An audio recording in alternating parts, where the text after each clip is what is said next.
Hi guys, hello friends. नए blog में आप सबों के बीच में फिर से आए हैं और आज हम बात करते हैं झारखंड आंदोलन के। झारखंड आंदोलन भारत के छोटा नागपुर पठार और इसके आसपास के क्षेत्र जिसे झारखंड के नाम से जाना जाता है। झारखंड अलग राज्य का दर्जा देने की मांग के साथ शुरू होने वाला एक सामाजिक राजनीतिक आंदोलन था।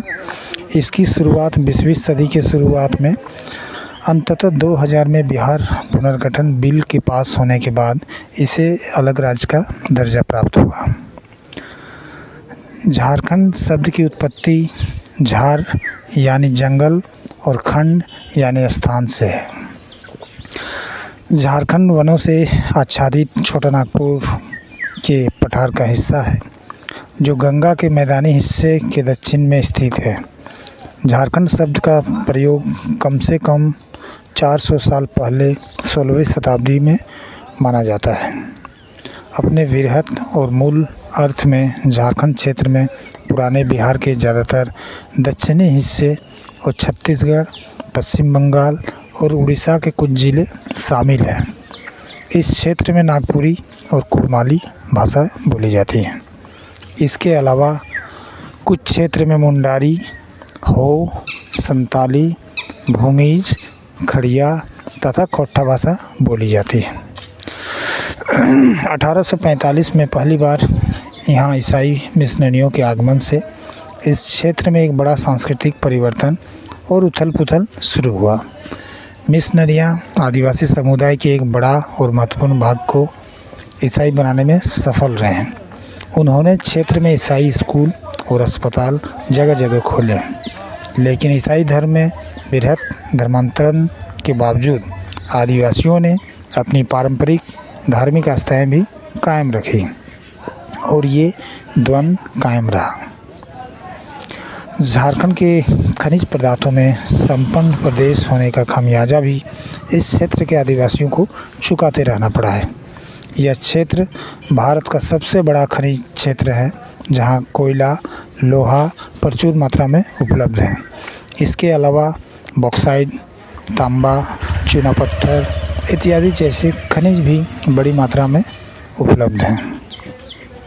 यहाँ कोयले की खुदाई पहली बार 1856 में शुरू हुई और Tata iron and steel company की स्थापना 1907 में जमशेदपुर में की गई।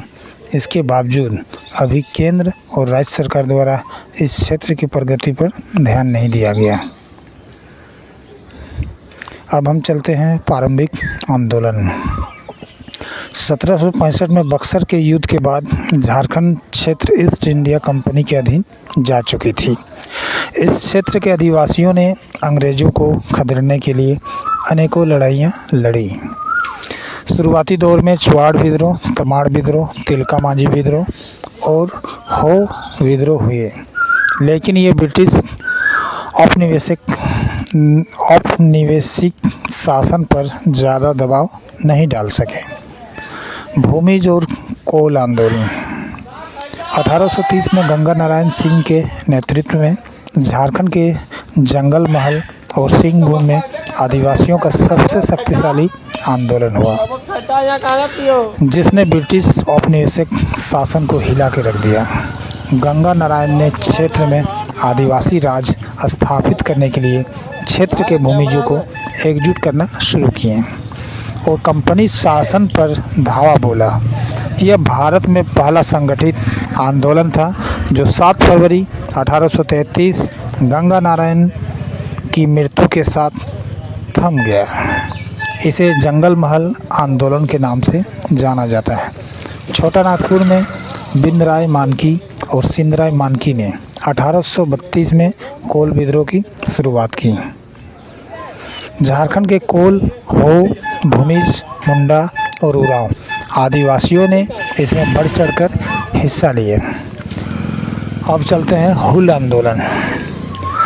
ब्रिटिश ईस्ट इंडिया कंपनी जमींदार और सामंतवादियों के क्रूर नीतियों के खिलाफ पूर्वी भारत में झारखंड में एक विद्रोह हुआ। यह 1855 को शुरू हुआ और 1856 तक चला। विद्रोह का नेतृत्व 4 मुर्मू भाइयों जैसे सिद्धू कानू, चांद और भैरव तथा 2 जुड़वा मुर्मू बने फूलो और झानो ने किए। यह संथालों द्वारा सबसे बड़ा विद्रोह था। इसे संथाल विद्रोह या हुल आंदोलन कहा जाता है। उलगुलान और आंदोलन 1900 में बिरसा मुंडा की लड़ाई का मुख्य उद्देश्य छोटा नागपुर में मुंडा राज स्थापित करना था। अंग्रेजों द्वारा शोषण और जल जंगल जमीन के अधिकारों से वंचित होना आदिवासी की सबसे बड़ी नाराजगी थी। बिरसा मुंडा आदिवासियों के एक महान नेता के रूप में उभरे, किंतु वे औपनिवेशिक शासन को अंत करने में विफल रहे। विद्रोह को उलगुलान आंदोलन कहा जाता है। आधुनिक काल अलग झारखंड राज्य आंदोलन की शुरुआत 20वीं सदी के शुरुआत में हुई, जिसकी पहल ईसाई आदिवासियों द्वारा शुरू की गई, लेकिन बाद में इसे सभी वर्गों जिसमें गैर आदिवासी भी शामिल थे इनका समर्थन हासिल हुआ। अलग राज्य की मांग 1912 में शुरू हुई, जब पहली बार इसका प्रस्ताव सेंट कोलंबिया कॉलेज हजारीबाग के एक छात्र ने रखा था। 1928 में ईसाई आदिवासियों की एक राजनीतिक शाखा उन्नति समाज ने पूर्वी भारत में एक आदिवासी राज्य के गठन के लिए साइमन कमीशन को एक ज्ञापन सौंपे। जयपाल सिंह मुंडा और राम नारायण सिंह जैसे बड़े नेता ने अलग राज्य की मांग की। 1939 में उन्नति समाज का नाम बदलकर आदिवासी महासभा कर दिया गया। जयपाल सिंह मुंडा इसके अध्यक्ष बने। आदिवासी महासभा ने बिहार, मध्य प्रदेश, पश्चिम बंगाल और उड़ीसा के कुल 28 जिलों को मिलाकर अलग झारखंड राज्य की सीमा तैयार की। बाद में आदिवासी महासभा का नाम बदलकर झारखंड पार्टी कर दिया गया। आज़ादी के बाद 1947 में भारत की आज़ादी के बाद व्यवस्थित रूप से औद्योगिक विकास पर काफ़ी बल दिया गया, जो भारी उद्योगों पर केंद्रित थी और जिसके लिए खनिजों की खुदाई एक जरूरी हिस्सा थी। समाजवादी सरकारी नीति के तहत भारत सरकार द्वारा स्थानीय लोगों की ज़मीनें बगैर उचित मुआवजे के अन्य हाथों में जाने लगी। दूसरी तरफ सरकार का यह भी मानना था कि चूँकि वहाँ की ज़मीन बहुत ही उपजाऊ नहीं है, इसलिए वहाँ औद्योगिकरण न सिर्फ राष्ट्रीय हित के लिए आवश्यक है बल्कि स्थानीय विकास के लिए भी ज़रूरी है। लेकिन औद्योगिकरण का नतीजा हुआ कि वहाँ के बाहरी लोगों का दखल और ज़्यादा बढ़ गया और बड़ी संख्या में लोग कारखानों में काम के लिए वहाँ आने लगे। इससे वहाँ स्थानीय लोगों में असंतोष की भावना उभरने लगी और उन्हें लगा कि उनके साथ नौकरियों में भेदभाव किया जा रहा है। 1971 में बनी राष्ट्रीय खनन नीति इसी का परिणाम थी। सरकारी भवनों, बांधों इत्यादि के लिए भी भूमि का अधिग्रहण होने लगा, लेकिन कुछ पर्यवेक्षकों का मानना है कि इन बांधों से उत्पादन होने वाले विद्युत का बहुत कम हिस्सा इस क्षेत्र को मिलता था। इसके अलावा सरकार द्वारा वन रोपण के क्रम में वहाँ की स्थानीय रूप से उगने वाले पेड़ पौधों के बदले व्यावसायिक रूप में लाभदायक पेड़ों का रोपण होने लगा।